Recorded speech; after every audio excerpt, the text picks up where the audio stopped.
හොඳයි ළමයි. අපි එහෙනම් මේ වීඩියෝ එකකින් කරන්න බලාපොරොත්තු වෙන්නේ අපේ දුෂ්ශ්‍රාවිතාව කොටස. අපේ 9 වෙනි පාඩමේ කියන්නේ පදාර්ථයේ යාන්ත්‍රික ගුණ පාඩමේ දුෂ්ශ්‍රාවිතාව කියන කොටසට ආරම්භ කරන්න තමයි අපි බලාපොරොත්තු වෙන්නේ. එතන මේ දුෂ්ශ්‍රාවිතාව කියන්නේ හරිම සරලයි. සරලවම කිව්වොත් දුෂ්ශ්‍රාවිතාව කියන්නේ ওই ද්‍රව වලට තියෙනවා උකු ගතියක් නේ. උකු ස්වභාවයක්. දැන් අපි ගත්තොත් දැන් පැණි ගන්න පැණි වල උකු බව වැඩිනේ. පොල් තෙල් වලත් ටිකක් උකු බවක් තියෙනවා. පැණි තරම් උකු නැති වුණාට පොල් තෙලුත් උකුයි. දැන් ජලය වගේ එකක් ගත්ත උකු ගතිය ගොඩක් අඩුයිනේ. අන්නේ උකු ගතිය තමයි ළමයි අපි දුෂ්ශ්‍රාවිතාව කියලා කියන්නේ. එතකොට ඒ දුෂ්ශ්‍රාවිතාව කියන එක ඇති වෙන්නේ තරලවල ඒ අංශු අතර තියෙන ඝර්ෂණ බලය නිසා. ඒ කියන්නේ ඇති වෙන විදිහ අපි කියලා දෙනවා. දැන්ට පොඩ්ඩක් මේ ටික චුට්ටක් කියවගෙන ඉස්සරහට යන්කෝ. ඔය හරියටම තේරුන්නේ නැති වුණාට අවුලක් නැහැ. ඉස්සරහට යද්දි ඒ ටික හරියනවා. ඉතින් පොඩ්ඩක් මේ වාක්‍ය ටික කියවගමු. ද්‍රව සහ වායු තුල පවතින ඝර්ෂණ බල වලට හේතු වන ගුණාංගය දුෂ්ශ්‍රාවිතාව ලෙස හඳුන්වනු ලබයි. ද්‍රවයක දුෂ්ශ්‍රාවිතාව වැඩි වන විට එමගින් නැති කරන ඝර්ෂණ බල විශාල වේ. ද්‍රවයක උකු ස්වභාවය රඳා පවතින්නේ එහි දුෂ්ශ්‍රාවිතාව මතයි. ද්‍රවයක උකු ස්වභාවය වැඩි නම් එහි දුෂ්ශ්‍රාවිතාව වැඩි. ඉතින් දැනට නිකන් අඳුරගන්න ඔය ද්‍රවයක තියෙන උකු ගතියට අපි දුෂ්ශ්‍රාවිතාව කියලා කියනවා කියලා. ඒ ඇති. හරි? ඊට පස්සේ පොඩි අපි දන්නේ දේවල් ටිකක් චුට්ටක් මතක් කරගෙන යමු. මෙතන තියෙන අනවරත ප්‍රවාහ කියලා. ඉතින් අපි ද්‍රව ස්ථිති නෙවෙයි ද්‍රව ගති විද්‍යාවෙත් අපි ඉගෙන ගන්නවා මේ අනවරත ප්‍රවාහයක් කියන්නේ මොකද්ද කියලා. අනවරත ප්‍රවාහයක් කියන්නේ ප්‍රවාහයක ප්‍රවේගය කාලයත් සමග වෙනස් වෙන්නේ නැත්තම් අපි ඒකට කියනවා අනවරත ප්‍රවාහයක් කියලා. ඉතින් ඒ අර්ථ දැක්වීම තමයි මෙතන තියෙන්නේ. මහා ලොකු දෙයක් නෙවෙයි. කියවගමු. ද්‍රව ප්‍රවාහයක කිසියම් ලක්ෂයක් කරහා ගමන් කරනා සියලුම ද්‍රවාංශු වලට කාලය සමග වෙනස් නොවන ප්‍රවේග පවතිනවා. මෙන්න මේ වැදගත් එක. කාලය සමග වෙනස් නොවන ප්‍රවේග පවතිනම් එම ද්‍රව ප්‍රවාහය අනවර්ත ප්‍රවාහයක් ලෙස හඳුන්වනවා. හරිනේ. හොඳයි. ඊට පස්සේ ඊළඟ එකත් අපි දන්නවා මේ අනාකූල ප්‍රවාහයක් කියන්නේ මොකද්ද කියලා තියෙනවා. අපි බලමු මොකක්ද ඒ කියලා. අනාකූල ප්‍රවාහයක් කියන එකත් අපි දන්නවනේ. ස්තර වශයෙන් ප්‍රවාහ වෙනවා නම් අනාකූලයි. ස්තර වශයෙන් ප්‍රවාහ වෙන ප්‍රවාහ. දැන් අපි ගත්තොත් ද්‍රව ප්‍රවාහයක් තියෙනවා නම් එතන අපි ගමු ඔන්න එක ස්තරයක් මං අඳින්න උඩින්ම තියෙන අංශු. තියෙන ස්තරය ඔක. එතකොට මේ ස්තරයේ අංශු ටික එකට ගමන් කරනවා. එකට යන්නේ ටික. ඊට යටින් තියෙන ස්තරයේ අංශ ටික වෙනම ස්තරයක් විදිහට ගමන් කරනවා.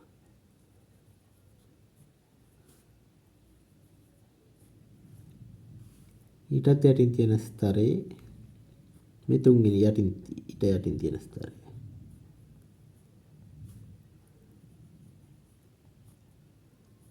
යටින්ම තියෙන ස්තරේ මේ ඔන්න ඔය විදිහට ස්තර හතරක් නෙවෙයි ස්තර ඕන තරම් තියෙන්න පුළුවන්. ඔය විදිහට ස්තර වශයෙන් අංශු චලනය වෙනවා නම් අපි ඒකට කියනවා අනාකූල ප්‍රවාහයට. දැන් උදාහරණයක් ගත්තොත් මේ විදිහට ඒක නිරූපණය කරන්න පුළුවන්. මේ උඩම ස්තරයේ මේ යන්නේ. ඒතර ඒ ස්තරයේ ත්‍රිමානව වගේ නිරූපණය කරලා අංශු ගොඩාක් තියෙනවා. ඒතර ඔය ස්තරයේ තියෙන අංශු ටික එක වේගයකින් ඉස්සරහට යනවා. V1 කියමුකෝ. ස්තරයට වේග වෙනස් වෙන්න පුළුවන්. දැන් ඊට යටින් තියෙන ස්තරයේ අංශු ටික වෙනම තියෙනවා. මේ කළු පාටට අඳින්නේ. ඊට පහළින් තියෙන ස්තරයේ අංශු ටික. රේ අංශු ටිකට වෙනම වේගයක් තියෙනවා. පැහැදිලි? ඊටත් යටින් තියෙන ස්තරයේ අංශු ටික එකට වෙනම වේගයක් තියෙනවා. ඔන්න විදිහට ස්තරයෙන් ස්තරයේ වෙනස් වේග සහිතව අංශු චලනය වෙනවා නම් ඒක අපිට අනාකූල ප්‍රවාහයක් කියලා කියනවා. යටමස් තියෙන ස්තරය ගත්තොත් ඒක ඒ අංශු ටික වෙනවා. ඒ ත්‍රිමාන රූපේ වඩාත් පැහැදිලි නේද? ඒතර ඒ ස්තරවලට ඒ වෙනස් වේග තියෙනවා. ඒතර එක ස්තරයක් මත අනිත් ස්තරය ලිස්සලා වගේ යනවා. හරි. මම මේක තවත් චුට්ටක් විස්තර කරලා දෙන්නම්. මම ගන්නම් මෙහෙම එකක්. අපි මේකට කියනවා විවෘත ප්‍රවාහයක් කියලා. විවෘත අනාකූල ප්‍රවාහයක් කියලා කියන්නේ.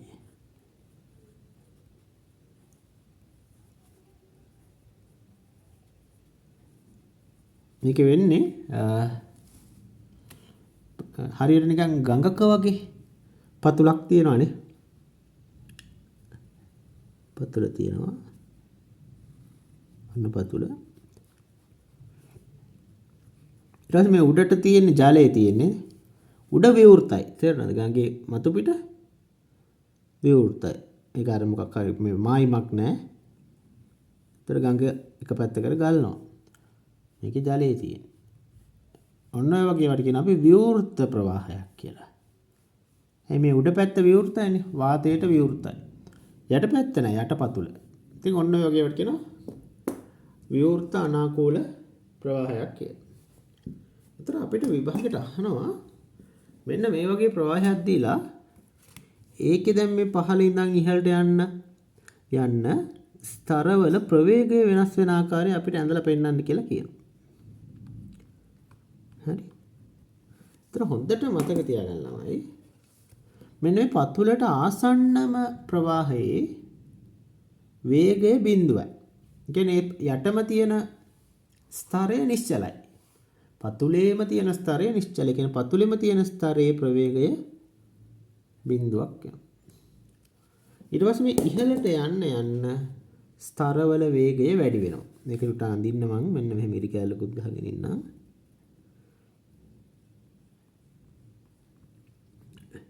හරි. දැන් පතුලෙම තියෙන ස්තරයේ වේගය බිඳුවයි. හරි. දැන් ඊට චුට්ටක් උඩින් තියෙන ස්තරයේ වේගය ටිකක් වැඩි. ඔය ඊතරේ දිගෙන් පෙන්නනවා. ඊට උඩින් තියෙන ස්තරයේ වේගය තවත් වැඩි. ඔන්න ඔය විදිහට ඉහළට යන්න ස්තරවල ප්‍රවේගය ක්‍රමයෙන් වැඩි වෙනවා. තේරුණාද? ඔය විවෘත අනාකූල ප්‍රවාහයක ලක්ෂණය ඔක. ඔය විභාගයෙන් අඳින්න කියලා එහෙමත් අහලා තියෙනවා.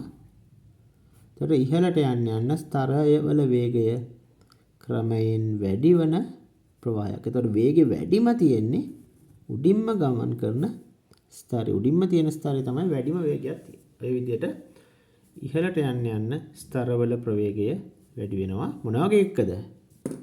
මෙන්න මේ જાතිය.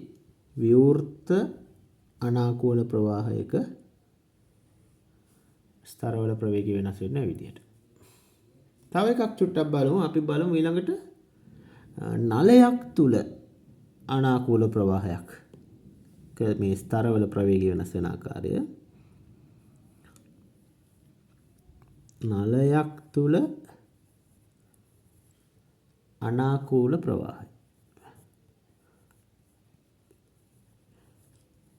ඒකත් අපි ඇඳලා බලමු. අර ගඟක වගේ එකක් නෙමෙයි නලයක. වතුර ගෙනියන නලයක් වගේ ගමු. එතකොට නලයක් ගත්තොත් අර ඒකේ උඩයි යටයි දෙපැත්තෙම මායිම තියෙනවා නේද? දික් කඩක් වගේ එකක් ගත්තොත් නලයක උඩ පැත්තේ යට පැත්තේ තියෙනවා.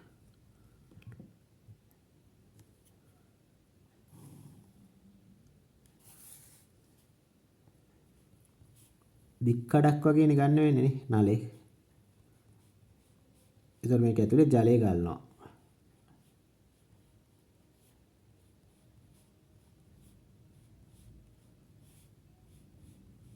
එක පැත්තකට ගන්න අපි දකුණු පැත්තට ගන්නවා කියලා. ඒතර ඔය වගේ එකක ස්තරයෙන් ස්තරයේ ප්‍රවේගය වෙනස් වෙන්නේ මේ විදිහට. මම කඩිසලා රේඛාවක් ගත්තොත් මෙද.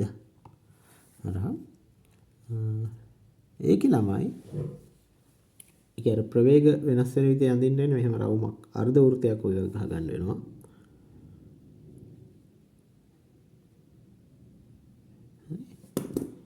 එතන වැඩිම වේගයක් තියෙන්නේ මෙන්න මේ මැදම තියෙන ස්තරයේ තියෙන අංශු වලට. හරි මැද තියෙන අංශු තමයි වැඩිම වේගෙන් යන්නේ. ඊට පස්සේ මේ මායිමට ලං වෙන්න අංශු වල ප්‍රවේගය අඩු වෙනවා. ගිහිල්ලා මේ මායිමේදී වේගය බිඳුව. කෙලවරේදීම ස්තරයට වේගයක් නැහැ. වේගය බිඳුවක් කරා. මේ පැත්තටත් එහෙමයි.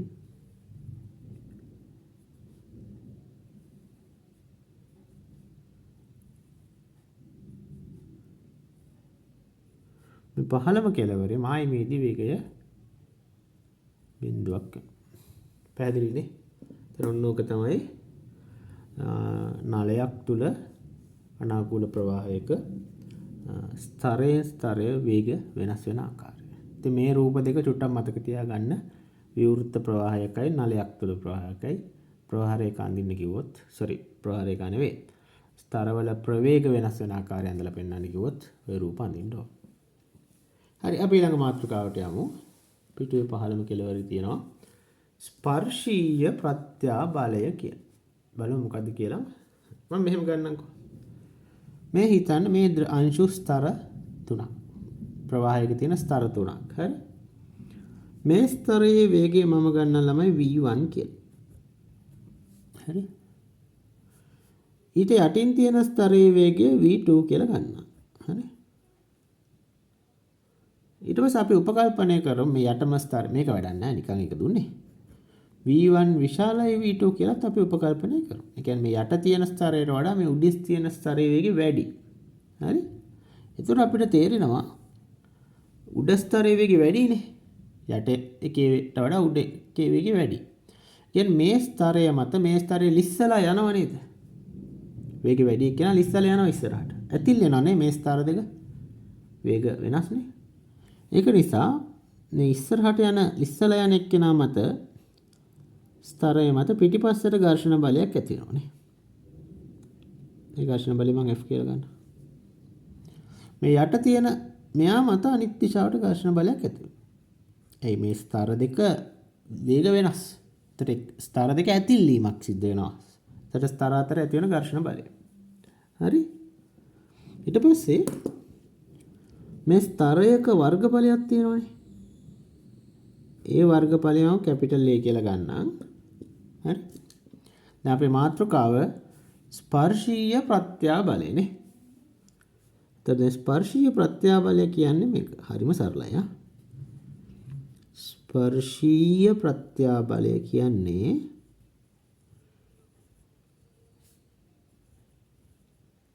මේ ඇතිවන ඝර්ෂණ බලය වර්ගඵලයෙන් බෙදුවම ලැබෙන එකට.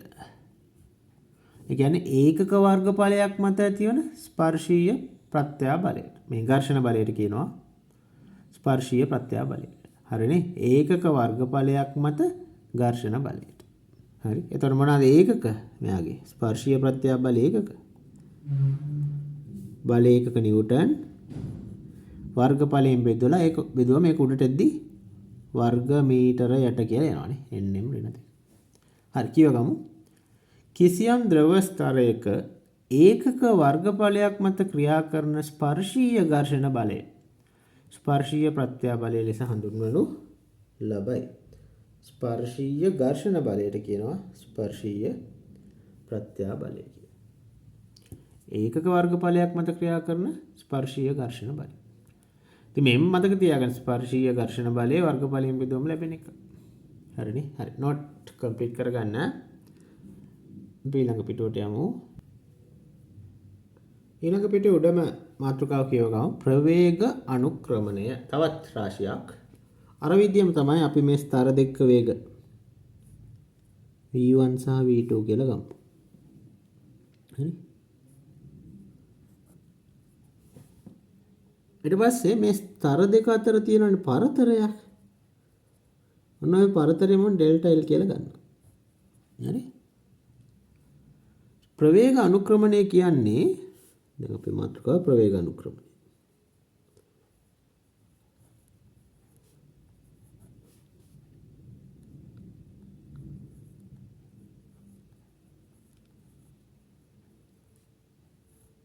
ප්‍රවේග අනුක්‍රමණය කියන්නේ මේ ස්තර දෙක අතර තියෙන ප්‍රවේග වෙනස. ඒ කියන්නේ v1 වෙන v2 කියමු.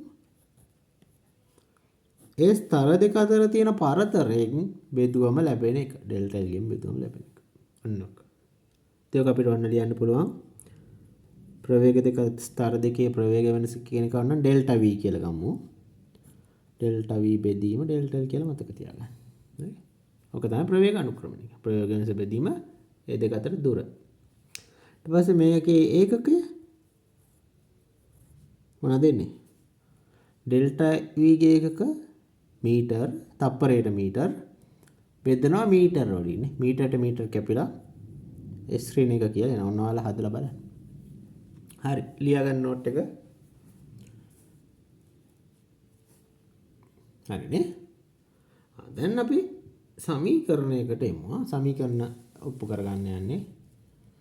ඒ සමීකරණයට අපි කියනවා නිව්ටන් සමීකරණය කියලා. අපි ඉස්සරහට ගණන් හදනවා.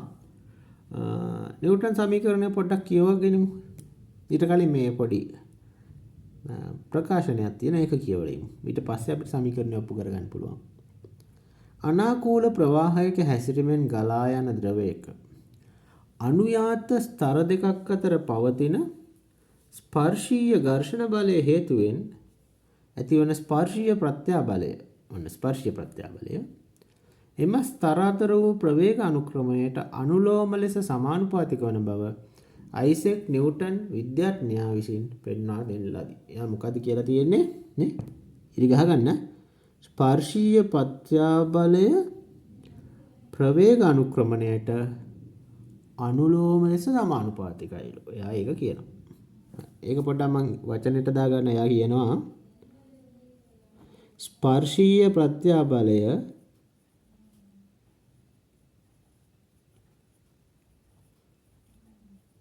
අනුලෝමව සමානුපාතිකයිලු.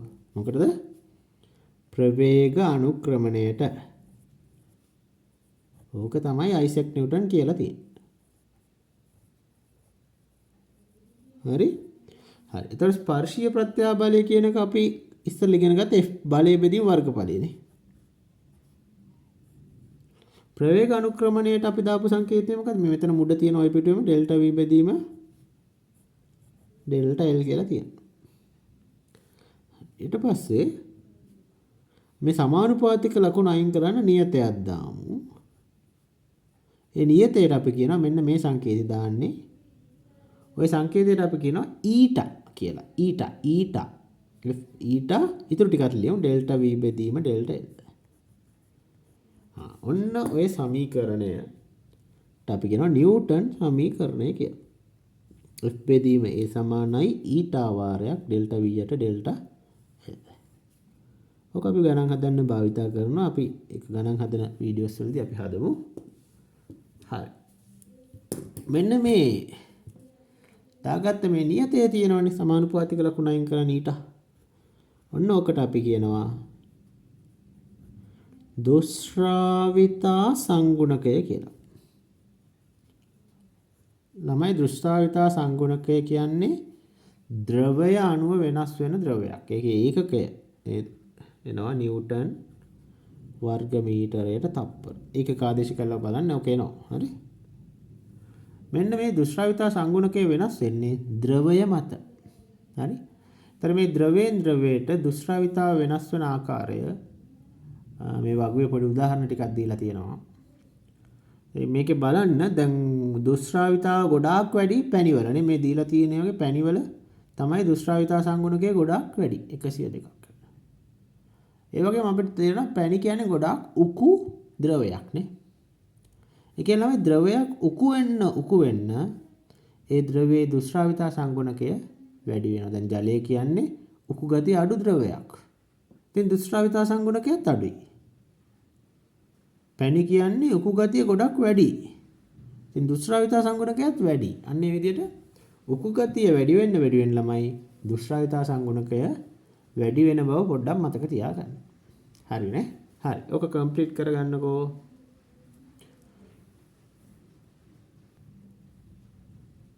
හොඳයි ළමයි අපි ඊළඟ මාතෘකාවට යන් අර 22 පිටුවේම ඊළඟ එක පොයිසෙල් සමීකරණ. තවත් සමීකරණයක් ඔප්පු කරගන්න යන්නේ. කියවමු චුට්ටක් මේ වාක්‍යය. නලයක් තුලින් ද්‍රවයක් අනාකූල සහ අනවර්ත තත්ත්ව යටතේ ගලන විට එම ද්‍රවයේ පරිමා ප්‍රවාහ ශීඝ්‍රතාව පොයිසෙල් සමීකරණය භාවිතයෙන් සෙවිය හැක. කියන්නේ අපි හිතමු නලයක් තියෙනවා කියලා. අන්න වතුර බටයක් හරි මොකක් හරි තියෙනවා නලයක්.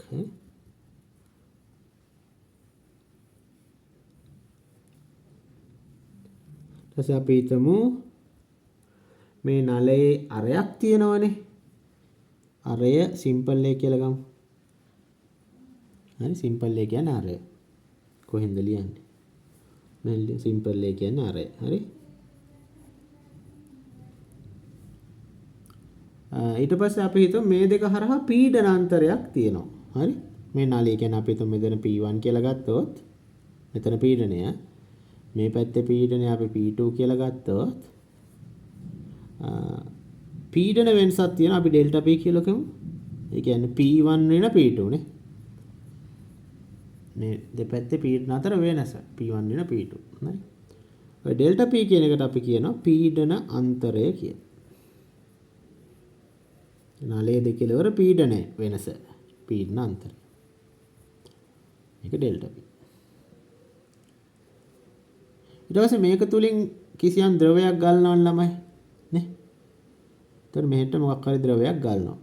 ඒ ද්‍රවයට තියෙනවා දුෂ්‍රාවිතා සංගුණක කියන්නේ. ඒකම ඊටා කියලා අපි සංකේතය දැම්ම අර කලින් ඉගෙන ගත්තා. එතකොට ඊටා සංකේතයෙන් පෙන්නන්නේ ඒ ද්‍රවයේ මොකද්ද? දුෂ්‍රාවිතා සංගුණකය. ඊට වගේම මේ නලයේ දිග නලයේ තියෙනවා දිග නලයේ දිග මම L කියලා ගන්නම්. L කියන්නේ නලයේ දිග. හරි. ඊට පස්සේ මේ නලයේ පරිමා ප්‍රවාහීකතාව Q කියලා ගමු. ඒ කියන්නේ Q කියන්නේ මොකක්ද දන්නව නේද? පරිමා ප්‍රවාහීකතාව කියන එක. මොකද්ද පරිමා ප්‍රවාහීකතාව කියන්නේ? අපි යාන්ත්‍රික විද්‍යා පාඩමෙත් ඉගෙන ගන්නවා පරිමා ප්‍රවාහීකතාව කියන්නේ මොකද්ද? මේක දිගේ තප්පරයකදී ගලන ද්‍රව පරිමාව. තප්පරයකදී ගලන පරිමාව නිකන් ඒකක ගත්තොත් තප්පරයට ඝන මීටර. තප්පරයකදී පරිමාව. තප්පරයකදී යන ඝන මීටර ගන්න තමයි පරිමා ප්‍රවාහ ශීඝ්‍රතාව කියලා කියන්නේ. එතන මෙන්න මේ Q ට දෙන සමීකරණයක් තියෙනවා Q ගේ අගය.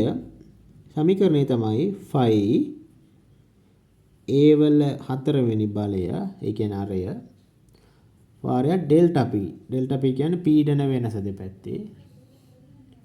බෙදීම 8යි ඊටා දුෂ්‍රාවි සංගුණකය L නලයේ දිග. මෙන්න මේ සමීකරණය. මේක ඔප්පු කිරීමක් අපේ විෂය නිර්දේශය අඩංගු වෙලා නැහැ. ඕක මතක තියාගන්න වෙනවා ගණන් හදන්න. ඔන්න ඔය සමීකරණයට අපි කියනවා ළමයි පොයිසෙල් සමීකරණය කියලා. හරි? ඒක මතක තියාගන්න. හරි. අපි ගණන් හදද්දී ඒක බලමු භාවිතා වෙන ආකාරය. එතකොට ළමයි මේ නලයක් තුලින් ද්‍රවයක් ගලන ශීඝ්‍රතාව, පරිමා ශීඝ්‍රතාව නැත්නම් පරිමා ප්‍රවාහ ශීඝ්‍රතාව හොයන්න අපිට පොයිසෙල් සමීකරණය භාවිතා කරන්න පුළුවන්. එතකොට මේ පොයිසෙල් සමීකරණය වළංගු වෙන්නේ මෙන්න මේ ලක්ෂණ තියෙන ප්‍රවාහ වලටලු. හැම එකටම හරියන්නේ නැහැ. මොකද්ද? එකක් තමයි ද්‍රව ප්‍රවාහය අනාකූල වෙන්න ඕන. ඒ වගේම ද්‍රව ප්‍රවාහය අනවරත විය යුතුය. ඒ වගේම ද්‍රවය අසම්පීඩ්‍ය විය යුතුය. ඔයාලා දන්නවනේ අසම්පීඩ්‍ය කියන එක. ඝනත්වය හැමතැනම සමානයි කියන එක. ඊට පස්සේ නලය ඍජු සහ සිහින් වෙන්න ඕන. මේ නලය ඍජු කියන්නේ කෙලින් වෙන්න ඕන. සහ සිහින් වෙන්න ඕන. ගොඩක් කුඩා නලයක් වෙන්න ඕන. ওই සමීකරණය වළංගු වෙන්න. හරි. තේරුණා නේද? හරි. ඒ තියරි එකත් එන නෝට් එකට එකතු කරගන්නකෝ. හොඳයි ළමයි. එතකොට මම මේ වීඩියෝ එකෙන් කරන්න බලාපොරොත්තු වෙන්නේ ඔය ටික තමයි. තව එක වීඩියෝ එකක් වගේ ඇතුළත අපිට පාඩමේ දුෂ්‍රාවිතාව කොටස තියරි වල කරලා අපිට ගණන් වලට යන්න පුළුවන්. හොඳයි. එහෙනම් ඔය අද කරපු තියරි ටික නැවත වරක් බලන්න. අපි දැනට මේ වීඩියෝ එක මෙතනින් අවසන් කරමු. thank you ළමයි හැමෝටම.